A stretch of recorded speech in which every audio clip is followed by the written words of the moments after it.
लोकसभा चुनाव 2024 महापर्व के बीच नेताओं के बीच शब्दवेदी बाढ़ की जो बौछार है वो लगातार जारी है। इसी बीच चुनावी मंच से प्रधानमंत्री मोदी ने कुछ ऐसा कहा है जिसको लेकर विपक्ष ने नाराजगी जताई है और साफ कहा है कि ये गैर जिम्मेदाराना बयान है। इसी मामले पर बातचीत के लिए हमारे साथ जुड़े हैं कांग्रेस पार्टी के प्रदेश अध्यक्ष अजय राय जी। अजय जी, आपने सुना ही होगा चुनावी मंच से जो प्रधानमंत्री मोदी ने कहा, सीधे सीधे उनका कहना है कि अगर कांग्रेस पार्टी सरकार में आती है तो संपत्ति जो है वो घुसपैठियों में बांट देगी, अधिक जिनके पास बच्चे हैं उन्हें बांट देगी। मैं आपको बता दूँ, अब मोदी जी जो बोलते हैं टीवी पर या जो भी उनके वीडियोज आते हैं देखता वक्ता है, हम लोग देख के पहले से भी नहीं देख रहे हैं और लोग जनता भी नहीं देख रही है। और जो सुनी सुनाई बातें वो जरूर है कि ये घोषणा पत्र के बारे में हमारे जो है तमाम की बातें बोल रहे हैं। मैं इतना कहना चाहूँगा, उस घोषणा पत्र को आम जनता पसंद कर रही है।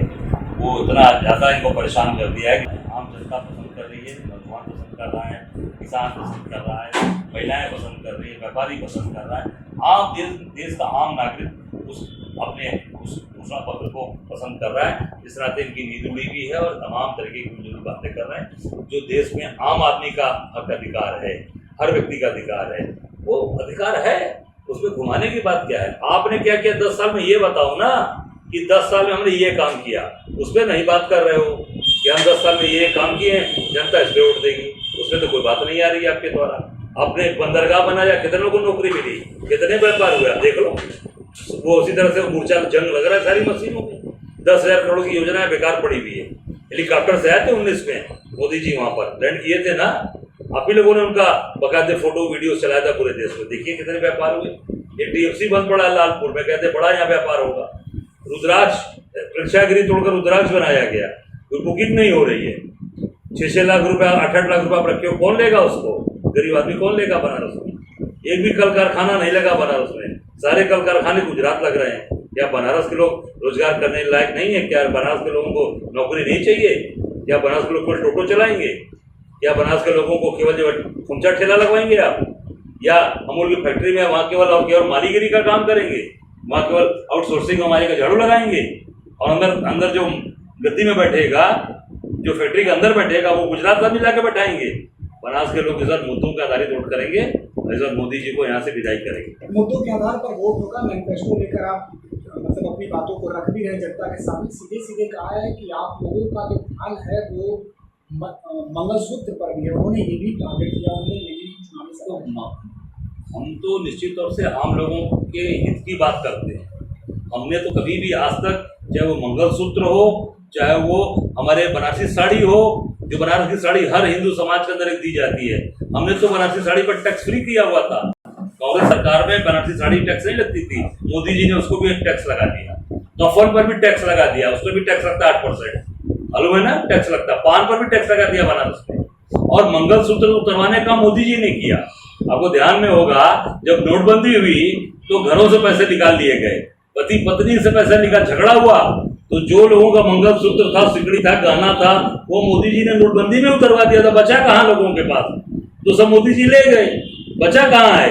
ये काम करते हैं। कांग्रेस ने कभी भी इस तरह की चीजें नहीं की। कांग्रेस ने हमेशा लोगों का सम्मान किया, जियो जीने दो पे काम। अजय जी, प्रथम चरण का चुनाव हो चुका है। अभी पश्चिमी उत्तर प्रदेश में चुनावी प्रचार प्रसार में जनता का क्या मिजाज लग रहा है? 8 सीटों पर उत्तर प्रदेश में वोटिंग हुई। जनता पूरी तरीके से भाजपा को विदाई तय कर दिया है, 8 सीट हरा दिया है यूपी में।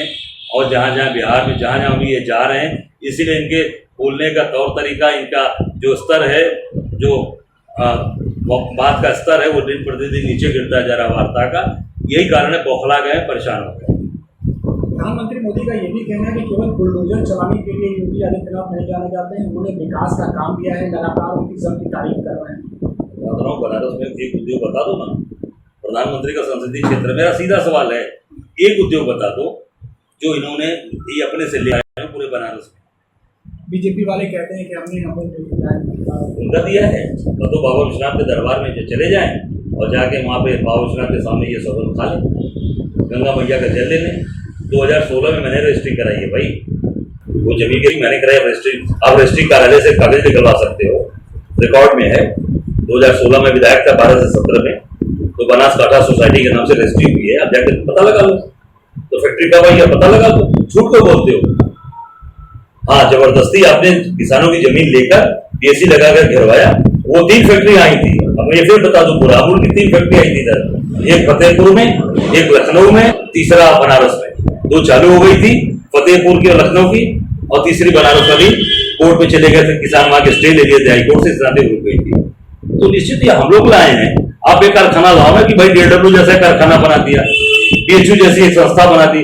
बनारस में पढ़ने के लिए स्कूल नहीं है, एक भी सेंट्रल स्कूल है बनारस में? जो भी है संस्था के अंदर है, PHU के अंदर है, DLW के अंदर है, 39 GDC के अंदर है।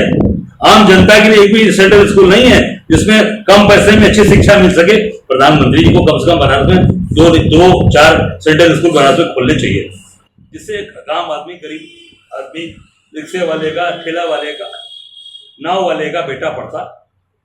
उनको शिक्षा से मतलब है नहीं, व्यापार से मतलब नहीं है। आप केवल टोटो चलाइए, ठेला लगाइए, खोमचा लगाइए और आपका जीवन स्तर उसी में बदल जाएगा।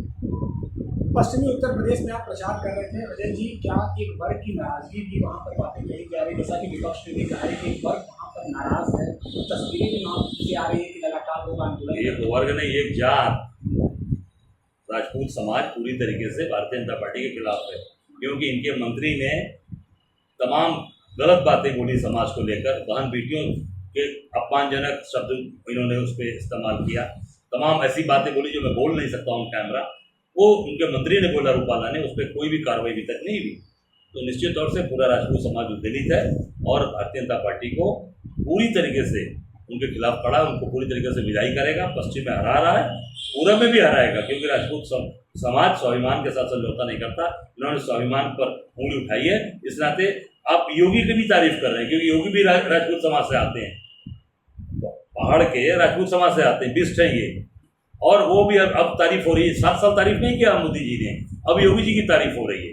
इस नाते कि राजपूत समाज नाराज है, तो कैसे खुश हो जाए, कैसे योगी जी तारीफ करके मैं ठीक कर लूं। अब वो काम कर रहे हैं मोदी जी, इसका मतलब हार सुनिश्चित हो गई है मोदी। एक अंतिम सवाल, गृह मंत्री अमित शाह भी वाराणसी आ रहे हैं और कहना है भारतीय जनता पार्टी का कि 10 सालों में उनका जो एक रणनीति रही है पूर्वांचल के लिए, उसको और आगे बढ़ाने के लिए कहीं न कहीं कार्यकर्ताओं को एक नई ताकत मिली। कौन सी रणनीति रही है?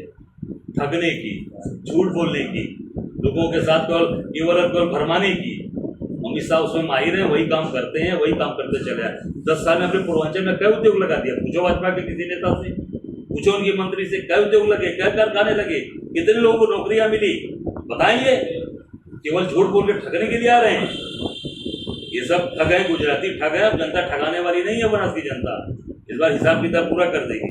चलिए, शुक्रिया बातचीत के लिए। तो ये थे हमारे साथ इंडिया गठबंधन के वाराणसी से प्रत्याशी और कांग्रेस प्रदेश अध्यक्ष अजय राय जी, जिन्होंने कई मुद्दों पर हमसे बातचीत की। ABP लाइव के लिए वाराणसी से निशांत चतुर्वेदी।